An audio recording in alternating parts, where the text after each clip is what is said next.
Hello, welcome to YouTube mom channel. आज हम बात करने वाले हैं शिशु के जन्म के बाद कैसे उसकी केयर करनी है ताकि आपका बच्चा हेल्दी रहे। वो बच्चा अभी दुनिया में नया है, पूरी दुनिया उसके लिए नई है, इवन उस बच्चे की इम्यूनिटी भी अभी लो है। तो अगर हम गलतियां करेंगे तो बच्चा बार बार बीमार पड़ेगा, उसका ग्रोथ हैम्पर होगा, वो बहुत रोएगा, इरिटेट होगा, वो बोल नहीं सकता, तो आप भी परेशान होंगे उसके रोने से। तो ये सारी चीजें नहीं होंगी आपके साथ अगर आप समझदार पेरेंट्स की तरीके से उसको केयर करें। तो किन चीजों का ध्यान रखना चाहिए? कुछ ऐसी चीजें हैं कि हमें बिल्कुल अवेयरनेस नहीं रहती उन चीजों की, लेकिन हमसे हो जाती है क्योंकि वो डेली रूटीन में हम ऐसे नहीं रहते हैं, तो वो चीजें हम अलग से नहीं सोच पाते। तो यहाँ मैं आज आपको बताऊंगी, पूरा वीडियो सुने और अपने न्यू बॉर्न के लिए इन चीजों को दूर रखें, उसकी सेफ्टी के लिए और उसकी केयर के लिए। सबसे पहले कि जब शिशु जन्म लेता है तो लोग आते हैं मिलने, रिश्तेदार, परिवार, दोस्त आते हैं टॉयज लेकर। ऑब्वियसली सभी को खुशी होती है तो तरह तरह के टॉयज लेकर आते हैं, लेकिन सारे टॉयज बच्चे के लिए फ्रेंडली नहीं है। सबसे पहले उसका सरफेस पे बैक्टीरिया एक्सपोजर हो सकता है। कहाँ से आए? केमिकल का, बैक्टीरिया का, डस्ट का एक्सपोजर है। कोई भी टॉय कहीं से भी आया है तो बच्चे के पास नहीं आने देना। प्लस पैसे, लोग पैसे भी देते हैं तो बच्चे के पास नोट न आने दे, क्योंकि नोट जो है बहुत वाइड सर्कुलेशन में रहता है और डेफिनेटली उसमें जर्म्स होते हैं। बच्चे के पास नोट या सिक्का नहीं आना चाहिए। न्यूबॉर्न से उसे दूर रखना है, खिलौनों को दूर रखना है। बलून्स आप लगाते हैं तो बलून्स पे डस्ट हो सकती है, जर्म्स हो सकते हैं। बच्चा उसके लिए अभी रेडी नहीं उस बैक्टीरियल एक्सपोजर को झेलने के लिए, उस जर्म के एक्सपोजर को झेलने के लिए।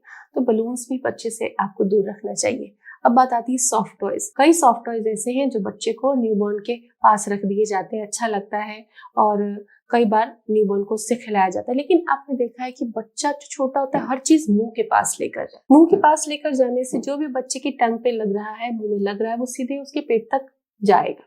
तो सॉफ्ट टॉयज में भी कलरिंग के फॉर्म में, प्रोसेसिंग के फॉर्म में केमिकल्स होते हैं।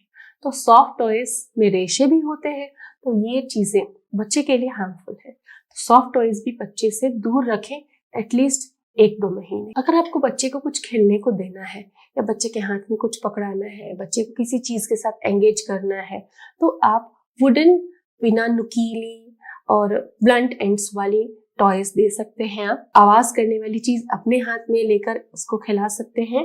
और वुडन चीजें जब आप देते हैं तो ध्यान रखें कि वो वॉश हो, क्लीन हो, वो ऐसी जगह न रखा हो जहां उसमें गंदगी लग गई हो। तो ये ऐसी चीजें आप 6 महीने से छोटे बच्चे को दे सकते हैं, क्योंकि 4 महीने बाद जब टीथिंग का टाइम आता है तो बच्चा हर चीज को काटने की कोशिश करता है। तो वुडन टॉयज और आजकल कई न्यूट्रिशियस स्टिक्स आ गई हैं जिसको बच्चा चबाएगा और खा भी लेगा, उसका टेस्ट भी उसको लगता है, उसको न्यूट्रिशन भी मिलता है और टीथिंग ट्रबल भी बच्चे को में आराम मिलता है। तो ऐसे स्टिक्स आप टीथिंग के टाइम पे दे सकते हो। न्यू बॉर्न से इन चीजों को दूर रखें। कई बार हम पास में की चेन वगैरह रख देते हैं और बच्चा उस पर हाथ मारता है और उसको ले लेता है। तो कीज वगैरह, बॉटल्स हैं, तेल की, शैम्पू की, दूध की, ये सारी चीजें बच्चे से थोड़ी सी दूर रखनी चाहिए। दूसरा बात कि बच्चे के कपड़े बड़ों के कपड़े के साथ कभी भी ना धोएं।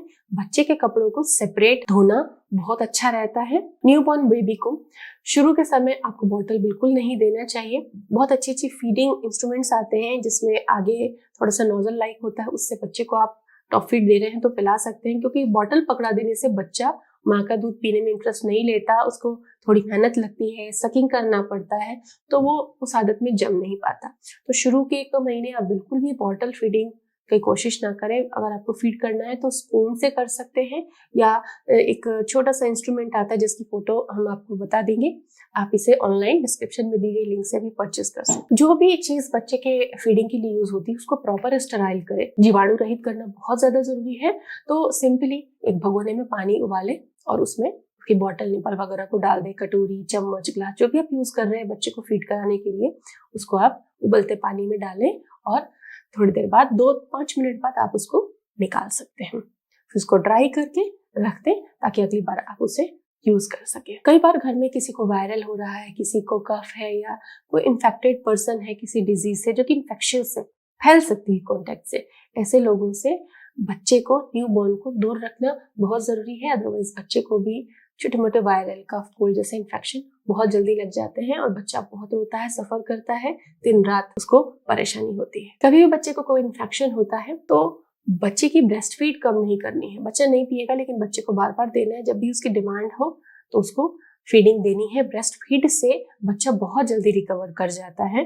तो न्यूबॉर्न केयर की कुछ अमेजिंग टिप्स थी आपके लिए। हो सकता है कि हम अपने व्यस्त दिन में इन बातों का ध्यान न दें, लेकिन शायद वीडियो देखने के बाद ये चीजें आपको याद रहे और आप इन्हें अच्छे से फॉलो करें। न्यूबॉर्न केयर के और भी वीडियोस हैं, उन्हें भी आप जरूर देखें, जानकारी लें और अपने बेबी के साथ कीमती पलों को एंजॉय करें। Stay tuned with us.